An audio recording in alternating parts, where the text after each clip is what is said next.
Белек кимге жакпасын? Остор дүкөндөрү тармагынан жаңы жылдык акция. Мыкты Vivo смартфонун тандап, кепилденген жаңы жылдык белекке ээ болуңуз. Белекке ноутбук, колонка, кулакчын, смартфон, дагы башка көптөгөн буюмдарды беребиз. Эң сонун жана эң башкысы убагында. Жаңы жылга карата салтуу түрдө белек үчүн Остор дүкөндөрүнө. Ассаламу алейкум, спорт сүйүүчүлөрү, ошондой эле ММА сүйүүчүлөрү. Биз бүгүн Альфа Профи залына келип, Мушке, Танымал, Кайрат Нурбаев менен маектебиз. Кызыккан суроолорду берип, болушунча көбүрөөк, кеңирээк сүйлөшүүгө аракет кылабыз. Кана, ассаламу алейкум. Алейкум ассалам. Саламатсызбы? Биринчи эле өзүң тууралуу, эң эле алгач өзүң тууралуу айтып кетсең, кайсы жерде туулгансың, кайсы жылы, кантип келип калдың, биринчи ММАга чейин кайсы спорт менен маштың деп, кененирээк айтып кетсең. Ассаламу алейкум, урматтуу мекендештер, баарыңыздарга салам. Мен аты жөнүм Кайрат Нурбай уулу. 2000-жылы Баткен областына караштуу Лелек районунда төрөлгөм, жак дүйнөгө келгем. 2 жашымдан бери Бишкек шаарында жашап келем. Спортко вольный борьба аркылуу келип калгам. Мына кадимкидей эле айылда башталган биздин спортко болгон алгачкы кадамдарыбыз. Андан кийин ММА'ды биз Конор Макгрегор, Хабиб Нурмагомедов дегендерди интернеттен көп көрүп, көзгө жагымдуу мындай алардан жакшы сапаттарын алып, карасак ММА өнүгүп атат. Анан результат вольный борьбадан анча бере алган жокмун. Анан өзүмдө уш сандадан текшерип көрдүм. Кандай болот? Уш сандадан агайыбыз чыгып көрчү деп мага сунуштады. Чыгып көрсөм, уруп тепкенден жакшыраак экен да, күрөшкө караганда. Анан ММАга басым жасап баштадым. Агайым Эламан деген агай бизди жаңы ошо айылда машыктырган. Андан кийин ошол эле айылда Газиф Абдугажи деп баарыңыздарга маалым болгондой эле жакында УФСге аракет кылып атат. Ошол байыстын колунда деле машыгып калдык бир нече убакыт. Андан кийин шаарга келип калдык. Шаарга келип Тагаев Амангелди деген агайдын колунда Тагай бийик клуб спорт клубунда машыгып калдым. Ал кезде мен жаш курагым 17-18 жаш болчумун. Ошо агайдын колунда көп жыл машыктым. Көптөгөн мага өзүнүн жакшы сөздөрүн айтты, жакшы акыл насаатын айтты. Мени спортко алып келген деген киши ошол, алып келген киши. Ал киши менен мен 7-8-0 чейин уруштум, жакшы алып жүрдү. Акыркы жылдары өзү чет мамлекетке кетишке аргасыз болуп, анан биз бияка келип калдык Альфа Профи залына. Ошондон бери Алимардан Абдыкаров агайыбыздын колунда машыгып келебиз. Баары сонун. Ошентип ММА чөйрөсүнө келип калдык. Эми акыркы 3 бой тууралуу сүйлөшсөк да, кеңирээк сен акыркы боюң буга чейинки бир бой өткүздүң Эйсейде. Ошол боюңа кантип чыгып калдың, кандай болуп калды? Эйсей деген өзүңүздөргө маалым болгондой өтө чоң организация, дүйнө боюнча 3-орунда турат азыркы учурда. Кыргызстандан чыккан байыктар аз, бирок акыркы күндөрү көбөйүп баштадык. Кандай десем, бизди буга чейин эч ким көзгө илген эмес, кыргыздарды. Акыркы жылдары бизде ММА өнүктү. Сборлор кылып баштады биздин агайлар, биздин чоңдор. Бизге келип ошолорду үйрөтүп, азыр Кудайга шүгүр, любой менен атаңдашканга даярбыз. Акыркы беттештер менен айта кетсем, Эйсей Яныгылысты биринчи беттешимди өткөздүм, дебюттук беттешимди. Ал жакта Темирлан Чагаев деген өзүнүн весовой категориясында 57-де биринчи орунда турган бала менен мушташтым. Аны 1 минут 30 канча секундта удушающий прием менен жеңишке жеттим дагы. Мен ошо руководительдерден, ошо Эйсейдин чоңдорунан сурадым. Бул жакта мен ордум бул жак эмес, мен Эйсейге чыгаргыла, өзүңө көрүп атасыңар го, мен опытым өтө чоң. Мен уже карьерам уже 20 бой өткөзүп койгон болчумун, уже за плечом уже 20 бой бар болчу. Анан айттым, бул жакта мен ордум эмес депчи, ал бала болгон 8-1 бала болчу. Эмеле баштаган балдардын бири. Бирок алар өзүңүздөр билгендей көп ушташпайт да, любительскийлерде көп ушат да, проф рекордтарын сактайт да. Бизге окшоп биз мисалы үчүн шанс деп чыгабыз да, Кыргызстан желегин чет жака желбиретели деп бизге бир шанс берилген деп. Анан сурасам, кыска аралыкта эле мага Мансур Хатуев деген топ уюлдаешти берип койду. алар ойлодук еді өзүн сынап көрсүн депчи. Анан кыска аралыкта берди, өзүңүздөр билгендей мен акыркы жылдары уже 57-ге ушпай калгам да. 61 ушундай вестерде ушуп калдым эле. 57-ге бергенине байланыштуу агайым менен бардым, Алимардын Абдыкаров. Өтө жакшы болду весогонкалар. Чөтө акыркы килограммдар калганда биз ойлогондой кетпей калды. Весогонкабыз кичине бизди ойдогудай болбой калды дагы. Карасам уже взвешиванияга 1 сааттай убакыт калыптыр. Менде уже 3-4 килограмм лишний болуп атат да. Анан агайым айтты, давай кууп салабыз деп аракет кылдык. Акыркы минуттарда уже ден соолугума байланыштуу вес албай калдым такыр. Уже эсим жоготконго чейин бардым. Анан уже докторлор келишти, капельница коюшту.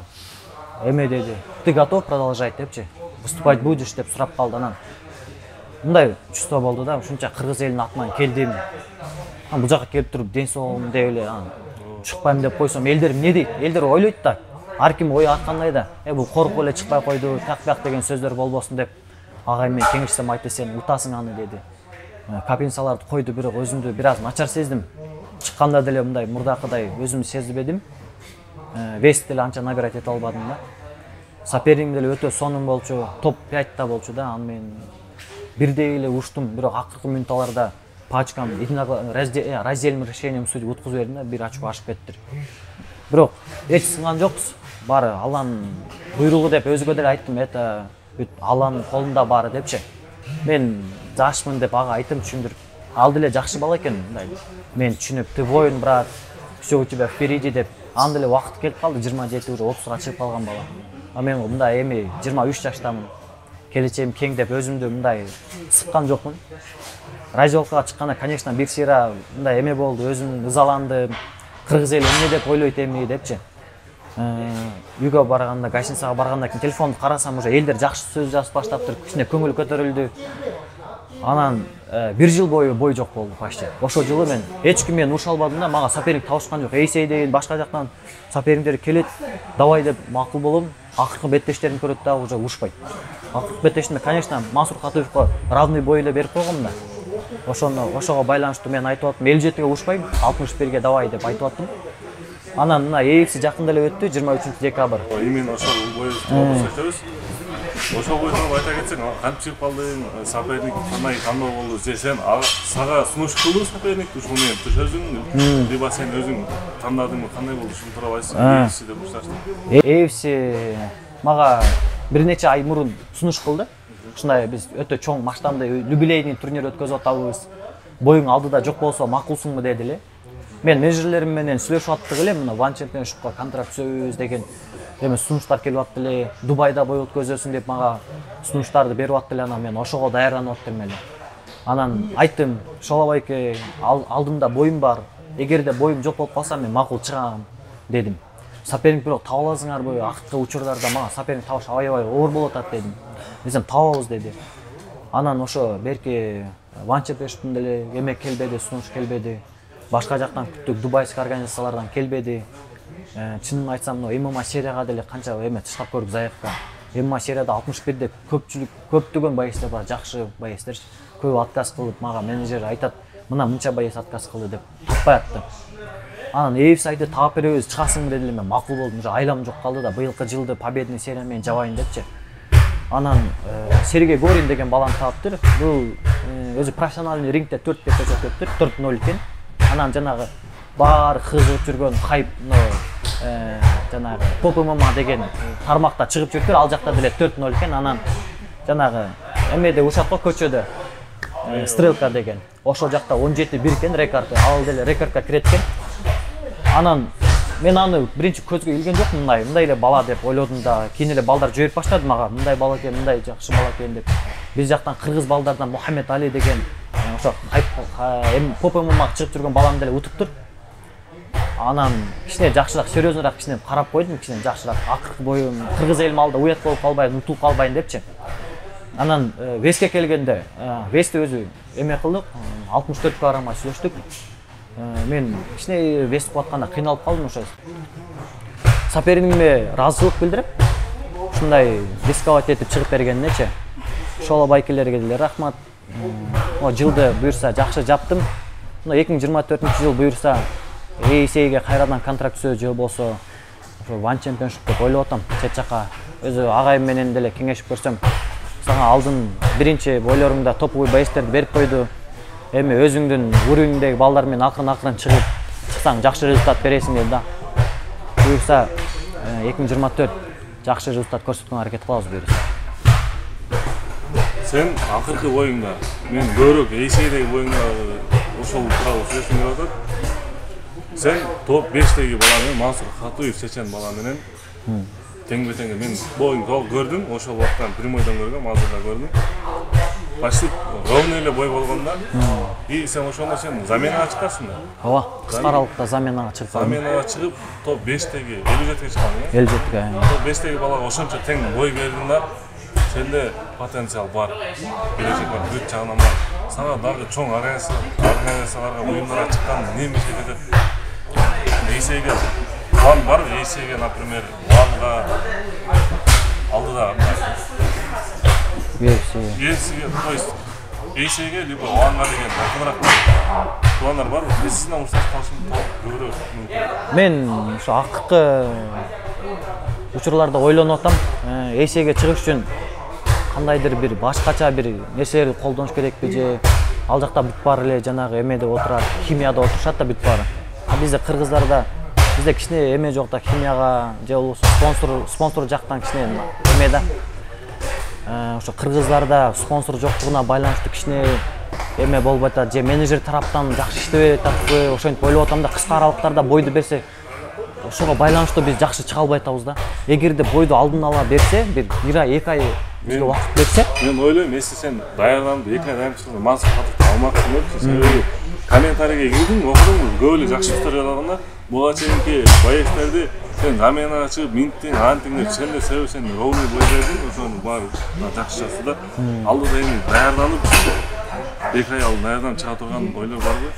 Кудай буйруса, эми агайым менен кеңештим. Агайым айтты, эми эч качан заменага чыкпайбыз дейт да. Болду, эми только биздин уровень жетип калды, мына буйруса 20 бойдон ашып калдым мен, эми 20 бойдон көп урушуп койдум да. Эми только ойлонуп, сен жашсың, келечегиңди сындырып алба. Эми жакшы ойлонуп, мындай заменага чыкпайбыз эми. Сиздер айткандай, сиз айткандай жок дегенде 2 ай, жок дегенде 1 ай эми подготовка менен чыгабыз буйруса. Мындан кийинки бойлордо мен өзүмө ишенип калдым. Мансур Катуевка тең бой бергенден кийин мен чемпион боло алам ал жакта сөзсүз.